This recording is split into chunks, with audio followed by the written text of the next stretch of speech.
So ಅಂತೂ ಇಂತೂ ಒಂದು ಭರ್ಜರಿ ಸಿಹಿ ಸುದ್ದಿಯನ್ನು ಗಮನಿಸ್ತಿರ್ಬೋದು. ನೋಟಿಫಿಕೇಶನ್ ಶೇರ್ ಮಾಡ್ತೀನಿ. ಶಿಕ್ಷಣ ಇಲಾಖೆಯಲ್ಲಿ ಖಾಲಿ ಇರುವ ಶಿಕ್ಷಕ ಮತ್ತು ಶಿಕ್ಷಕೇತರ ಹುದ್ದೆಗಳ ಭರ್ತಿಗೆ ಸಂಬಂಧಿಸಿದ ಅತಿ ತುರ್ತು ವಿಷಯ. ಒಂದು ಅಫಿಷಿಯಲ್ ಅಪ್ಡೇಟ್ ಬರ್ತಾ ಇದೆ ನಿರ್ದೇಶಕರು ಬೆಂಗಳೂರು ಇವರಿಂದ. ಸೊ ಬನ್ನಿ ವೀಕ್ಷಕರೇ, ಹಾಗಿದ್ದಲ್ಲಿ ಡೀಟೇಲ್ ಆಗಿ ನೋಡ್ತಾ ಬರೋಣ ಏನಿದೆ ಮಾಹಿತಿ ಅಂತ. ಅದಕ್ಕಿಂತ ಮುಂಚೆ please I request all of you like this video, subscribe to my channel and turn on the bell icon. ವೀಕ್ಷಕರೇ, ಟೀಚರ್ಸ್ ರಿಕ್ರೂಟ್ಮೆಂಟ್ ಕುರಿತು ಒಂದು ಬಿಗ್ ಬ್ರೇಕಿಂಗ್ ಅಪ್ಡೇಟ್. ಬನ್ನಿ ಆಗಿದ್ದಲ್ಲಿ ಡೀಟೇಲ್ ಆಗಿ ನೋಡ್ತಾ ಬರೋಣ. ನೋಡಿ, ವಿಷಯ ಬಂದ್ಬಿಟ್ಟು ಮೊದಲು ಅಲ್ಪಸಂಖ್ಯಾತರ ಕಲ್ಯಾಣ ಇಲಾಖೆಯಲ್ಲಿ ಖಾಲಿ ಇರುವ ಶಿಕ್ಷಕ ಮತ್ತು ಶಿಕ್ಷಕೇತರ ಹುದ್ದೆಗಳನ್ನು ಭರ್ತಿ ಮಾಡುವ ಬಗ್ಗೆ ಅನ್ನೋದ್ರ ಬಗ್ಗೆ ಒಂದು ಲೇಟೆಸ್ಟ್ ಅಪ್ಡೇಟ್ ಬಂದಿರುತ್ತೆ.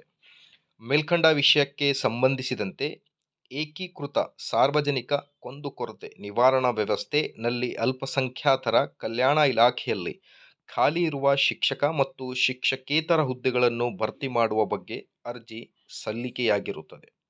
ಸದರಿ ಅರ್ಜಿಯನ್ನು ಪರಿಶೀಲಿಸಲಾಗಿದ್ದು, ಅಲ್ಪಸಂಖ್ಯಾತರ ಕಲ್ಯಾಣ ಇಲಾಖೆಯ 2011ರ ವೃಂದ ಮತ್ತು ನೇಮಕಾತಿ ನಿಯಮಗಳ ಸಮಗ್ರ ಪರಿಷ್ಕರಣೆಗಾಗಿ ಸರ್ಕಾರಕ್ಕೆ ಪ್ರಸ್ತಾವನೆಯನ್ನು ಸಲ್ಲಿಸಲಾಗಿದ್ದು, ಪರಿಷ್ಕರಣೆ ನಂತರ ನಿಯಮ ಅನುಸಾರ ಖಾಲಿ ಇರುವ ಶಿಕ್ಷಕ ಮತ್ತು ಶಿಕ್ಷಕೇತರ ಹುದ್ದೆಗಳನ್ನು ಭರ್ತಿ ಮಾಡಲು ಕ್ರಮ ವಹಿಸಲಾಗುವುದು ಎಂದು ತಿಳಿಸಿದೆ.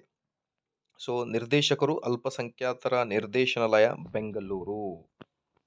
ಸೊ ಹಾಗಾಗಿ ಶಿಕ್ಷಕ ಆಕಾಂಕ್ಷಿಗಳೇ, ನೀವು ನಿಮ್ಮ ಪ್ರಿಪರೇಷನನ್ನು PST ಆಗಲಿ, GPST ಆಗಲಿ ಅಥವಾ HSTR ಆಗಲಿ ಯಾವುದೇ ಎಕ್ಸಾಮಿನೇಷನನ್ನು ಪ್ರಿಪೇರ್ ಮಾಡ್ತಾ ಇದ್ದರೆ ನೀವು ನಿಮ್ಮ ಪ್ರಿಪರೇಷನನ್ನು ಈಗಿರುವ ಕಾಂಪಿಟೇಷನ್ ಲೆವೆಲ್ ಬಹಳನೇ ಹೈ ಆಗಿರುತ್ತೆ. ಸೊ ಹಾಗಾಗಿ ನೋಟಿಫಿಕೇಷನ್ ನೆಕ್ಸ್ಟ್ 2026ರಲ್ಲಿ ಖಂಡಿತವಾಗಿ ಬಂದೇ ಬರುತ್ತೆ ವೀಕ್ಷಕರೇ. ಸೊ ಹಾಗಾಗಿ ಪ್ರಿಪರೇಷನನ್ನು ಕಂಟಿನ್ಯೂ ಇಡ್ರಿ. ಸೊ ಏನಾದರೂ ಡೌಟ್ ಇದ್ದರೆ ಕಮೆಂಟ್ನಲ್ಲಿ ತಿಳಿಸಿ. ಶಿಕ್ಷಕರ ನೇಮಕಾತಿ ಕುರಿತು ಡೇ ಬೈ ಡೇ ಬರುವ ಎಲ್ಲ ಅಪ್ಡೇಟನ್ನು ತಮ್ಮೊಂದಿಗೆ ಶೇರ್ ಮಾಡಲಾಗುವುದು. ದಯವಿಟ್ಟು ವಿಡಿಯೋನ ಲೈಕ್ ಮಾಡಿ, ನಮ್ಮ ಯೂಟ್ಯೂಬ್ ಚಾನಲನ್ನು ಸಬ್ಸ್ಕ್ರೈಬ್ ಮಾಡಿಕೊಳ್ಳಿ. Thank you friends.